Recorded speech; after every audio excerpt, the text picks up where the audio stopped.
Hello, welcome to Being Paleo. I am Professor Amy Keeley. Thank you for joining me today.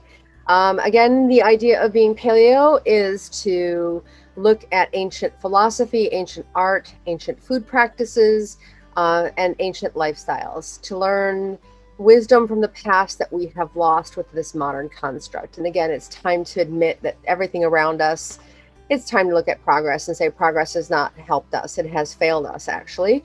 We are a people in crisis, not just because technology has dumbed us down and our educational system has dumbed us down to where people are now anxious because they know inherently and instinctively that they can't take care of themselves, but a society that is incredibly selfish. That it's all about me. Well, guess what? It's not all about you. The fact that if you go back and you look at the ancient practices of the past, in ancient tribes that were at subsistence level, my success was not, I was not successful unless you were successful. And that's what I teach my students. When you are in a group, I always tell my students that the groups are the hardest thing to work in because there will always be people in your group that want C's. And if you want an A, you either need to learn how to inspire them to get an A and want an A, or plan on doing the work for them. That is the reality of it. And it's no different than a tribe and leadership in a tribe. Leadership in a tribe is that you have to be able to care for other people more than yourself.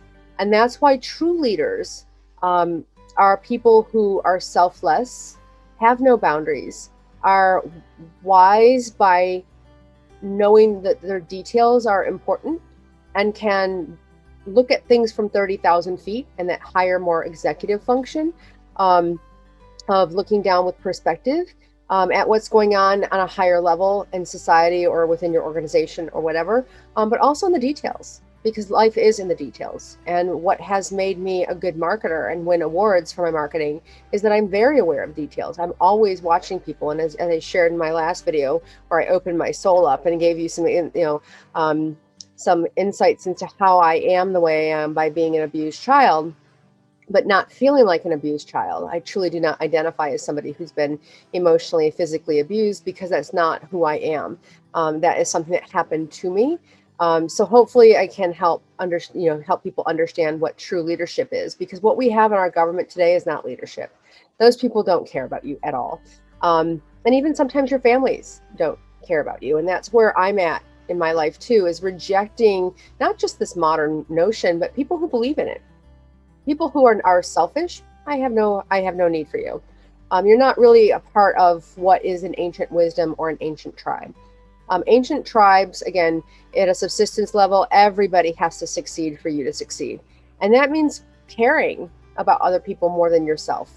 Being selfless, that's what that means. That means I have no boundaries. Anybody can ask me, and I'm really good at moving things around my day and being able to figure out how things need to operate so that I can accommodate somebody. I'm a health advocate, as I mentioned in my last email or my last channel video. I'm a health advocate for somebody. I'm not being paid for it. It's just the right thing to do. And that's what leaders should be doing. And they're not. It's all a scam. And you see it in our society crumbling around us, is that if they were doing what they were supposed to be doing, we would not be crumbling. So I want to go back further, though, further than just this modern notion that happened since I'm interested in the pre-Socratics. Like, what were ancient people doing that was much more successful than what we are doing today? So today I want to pull an old wisdom from my grandfather. One of the things that he always said is that if you can't pay for it in cash, then you don't need it.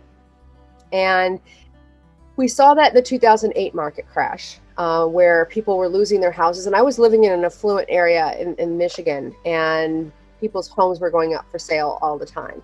And again, if you're observant with small things, you realize that, okay, they were going up for sale because they lived their life on credit. They couldn't afford those lifestyles. They couldn't. So when the market crashed and credit wasn't available to pay their rent, their mortgage, or whatever, they had to sell their homes. And that's not a way to live your life. It's not.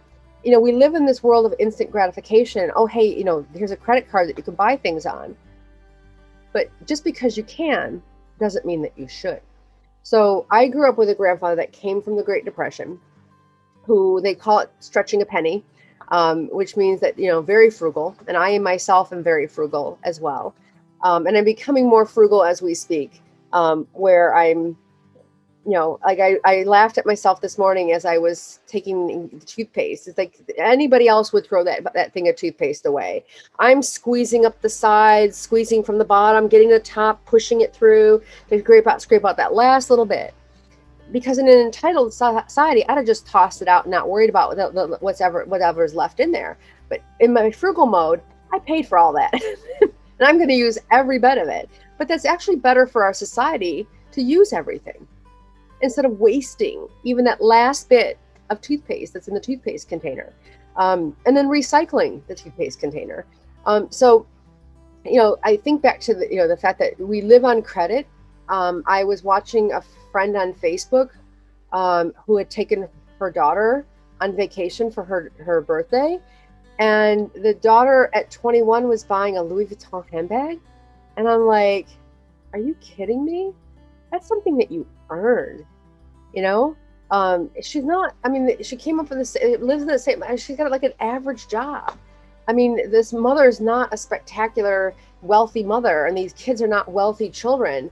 Maybe they've saved some money, but you don't save money to go buy a Louis Vuitton handbag. You save it for emergencies.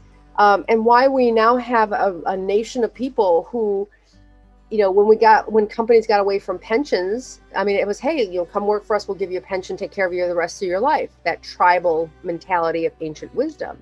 Now these companies realize it's too much money. Now, when we said that 60 years later and 10,000 employees later, and we're still paying for them, we can't do that anymore and be able to make a profit.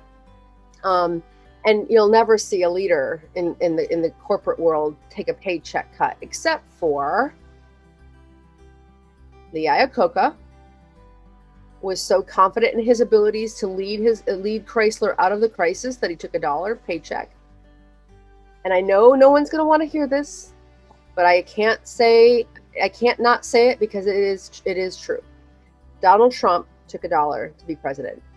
And I've never seen another person, Obama or anybody else, who had money coming in and was already wealthy going into the presidency, like the Bush family. Both Bushes made their money in oil, and they took the standard paycheck from the American people when they had money already in their inheritance fund. They're not hurting for money, so why would you take it from the American people? Just because you can doesn't mean you should. So good leaders know when you don't take money from a broken system. So the idea of being frugal, so you already heard me at the fact that I squeeze out my toothpaste to the very end. I will only shop in resale shops now and thrift shops, because the items that have made it there because they're good quality. If something can last 60 years, then it's of good quality, because today it's called planned obsolescence. They make items designed to fail at about a year or 5 years because they want you to buy another one. Never used to be that way in the past. Think about Kirby vacuum cleaners. Oh, the only vacuum cleaner you'll ever have for the rest of your life. Well, it doesn't make good business sense today. It did back then. But that's why I buy resale, because it made it back then and it's still good. For example, there like even antibiotics, it has an expiration date on it. I'm not trying to refute anybody, and you can look this up for yourself. I have found this to be factual conversations that other doctors have had that I researched, that while the expiration date's on there, it doesn't mean that it goes bad at that expiration date. It just means that the efficacy of the active content goes down over time. So it will still work. It's just not at the level that the government requires. The same thing with our food. Some of it doesn't actually expire on the dates that it expires. I did a little experiment on a can of tomato paste that I bought, and I looked at it, and it was over 10 years old, 10 years past the expiration date. And I'm curious, so I opened it up. And the only thing that had happened is that the liquid that was in there dried up. The paste itself was still tomato paste. It just didn't have the liquid in the center where it was spinning in the centrifuge when it was put in. So There's a lot of misnomers out there. And again, why? Because we're such a litigious society. Everybody will sue everybody for anything now, because that's how some people make their money. And I've met people in my store that's how they make their money, is by suing people. And I only would consider suing when lessons need to be learned, not because I want to make money from something necessarily. When I have been damaged and there is a lesson that needs to be learned because laws weren't followed. But I'm not somebody out there who's like the person who sued Red Bull because their advertising says Red Bull gives you wings, and they didn't have wings, so they sued them for it, for false advertising. Or the person at McDonald's who had hot coffee and spilled it on themselves. Okay, it's hot coffee, but take care. You have your own accountability that you should know. If you have hot coffee, be extra careful around the hot coffee. So to me, yes, they had fault, but you had fault as well. But we went through a lawsuit, and that lawsuit changed how business operates. I saw it in the workforce management industry where I work. The Microsoft lawsuit changed how business operates because attorneys got involved, and it never fixed the problem. It just made it harder for businesses because now they have to find all these different ways around things. And at the end of the day, what the lawyers recommended isn't going to protect a company. It doesn't protect, it actually hurts it. They're training their workers to go work for their competitors. So it's really important that we become frugal. And not just that, I see people with recycling bins and think, okay, well, I'm recycling, but think about what you're recycling. Like, did you really need that to have to recycle? So there's a lot of things that we need to do about being frugal and not judging people who, let's say, go to the Salvation Army. There are people who go there because they can't afford it. I go there because I'm looking for a better quality product than what I could get on the market today. So when my grandfather said that, it's that, it's also patience. Something has to be earned in order to be able to get it. And so by waiting patiently to earn the money for something is better than just getting it. Let me give you another example. My dad had a 2011 Buick Enclave, and I was looking for something to pull my little 1962 vintage camper that I restored. And it's cute. I'll talk about it one day. It has I put in a French chandelier, and it's just super cute. But I needed something to pull it. And my dad was paying way too much money. He had financed it. I think he was paying $325 a month for that vehicle. And it has a lot of miles on it. I'm actually a part of the Moon Club now, which the Moon Club is the miles on your car is the distance from the Earth to the moon. But I take really good care of my vehicles, and my dad does too. So I knew in buying my dad's vehicle, I was going to get a car that was already in good condition because he got it when it was 25,000 miles. And that's all you can ever want to know is what somebody has done and the type of driving that they did on the vehicle. But I paid cash for it. And people right now are like, oh, Amy, you need to go get a new car. Nope.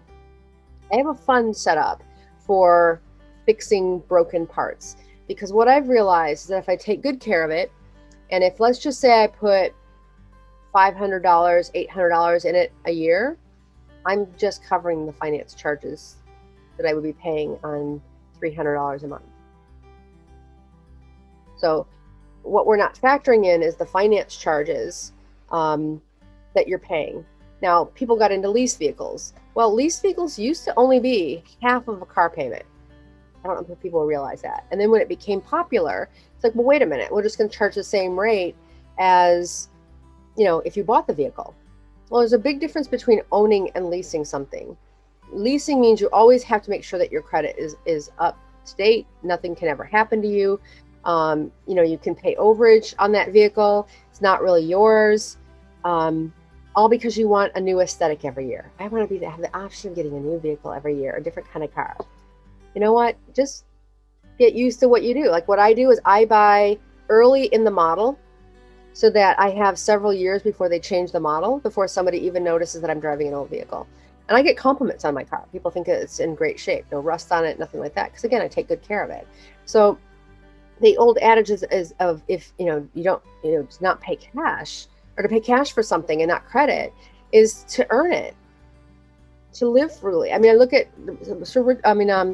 Warren Buffett, the richest man, one of the richest men on our planet, still lives in the same house. That's why he's called the Oracle of Omaha. He still lives in the same house that he bought, I think, in 1962 or 50s or something like that. Still lives there. Now, I'm sure he's added on to that house, but when he was asked, like, why don't you have all these mansions and whatever, he's like, I'm comfortable with what I have.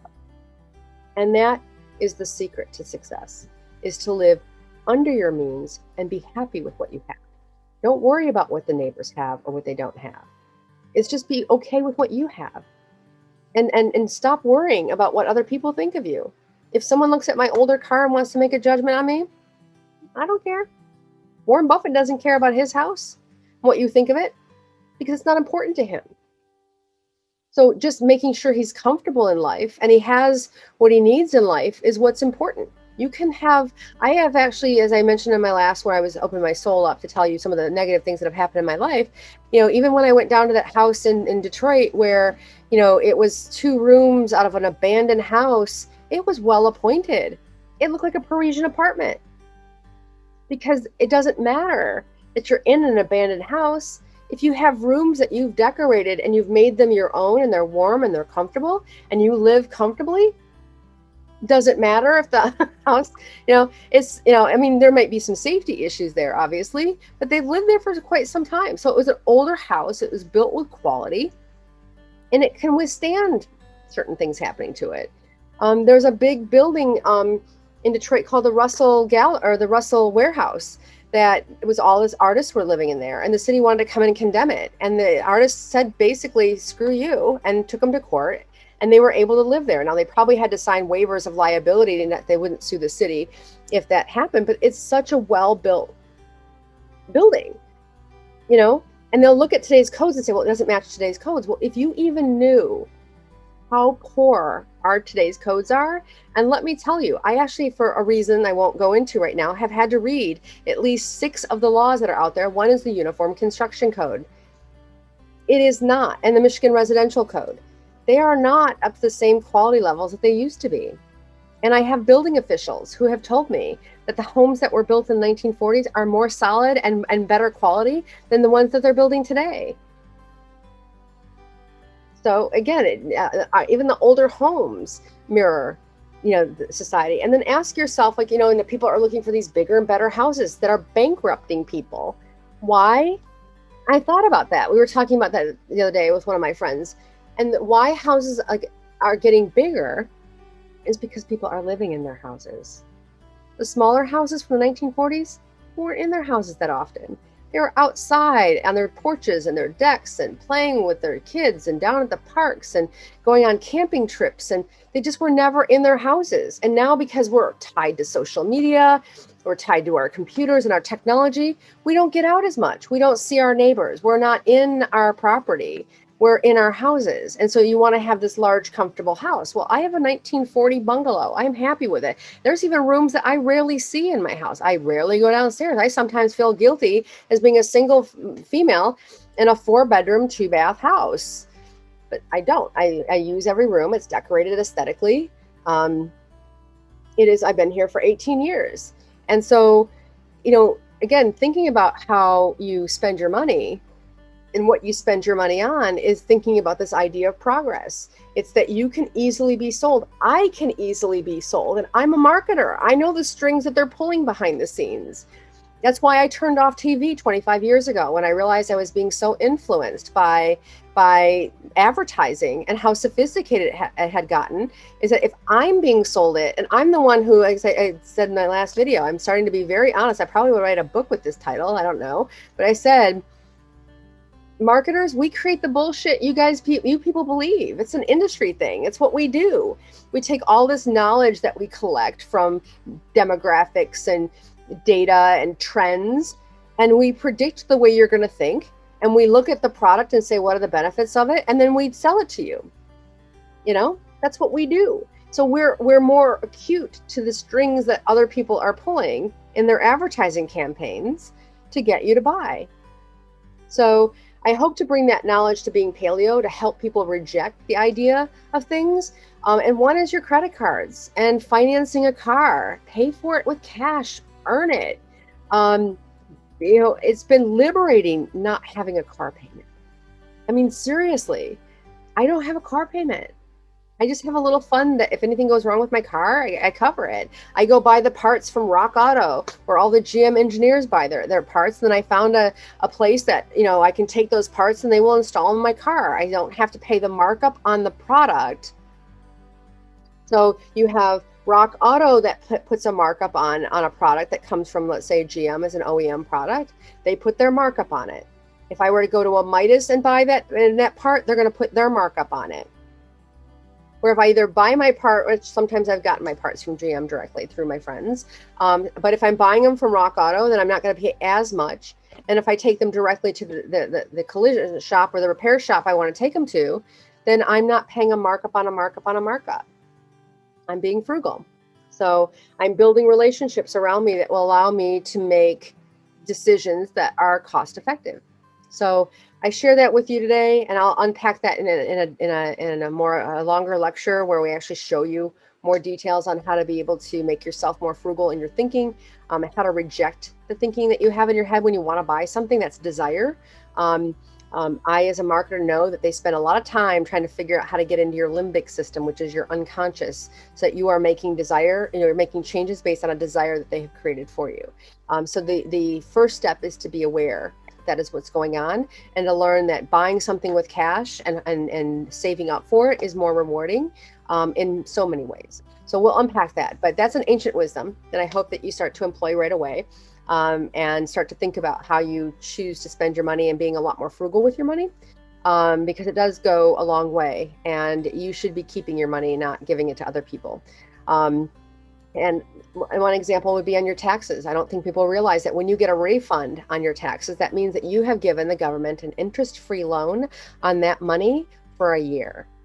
And while you wait for your tax return to come in, because you've got so many things you want to do with it, the government was quietly spending your taxes for a year before they had to give it back to you. So you can make deduction choices so that you can gauge that you get less of a return back, because then you've been able to use your money, and hopefully you've been able to collect interest because you're saving it in different ways. But anyhow, again, we'll unpack that more. But those are the ancient notions. The ancient wisdom is to reject that modern idea of what is this comfortable modern lifestyle, and go back to how your grandparents were living, and the old wise tales that they tell you. That's an oral culture that's been passed down. So don't forget to subscribe to my channel. This motivational is designed to be real high level. I'll unpack it in a longer lecture later. But the idea is to return to a healthier living, mind, body, and spirit, as we try to stop the decay of society that we see around us and start to be there for other people, not because of money, but because it's the right thing to do. And that starts with living your life being paleo. But have a great day being paleo.